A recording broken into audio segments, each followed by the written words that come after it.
Gusti Allah panguwas jagat lan swarga, kawula nelakaken sujud sembah dumateng Paduka.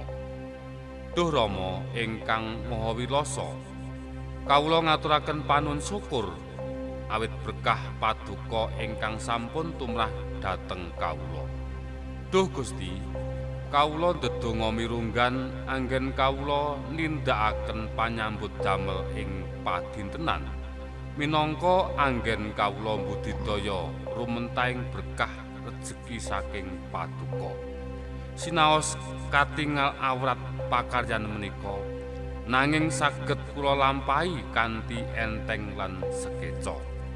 Sedaya menika awit Paduka tansah paring kasantosan dhateng badan kawula. Matur nuwun Duh Gusti. Dosa tuwin panrak nyuwun pangapunten. Wonten ing asmanipun Gusti Yesus kawula matur. Amin.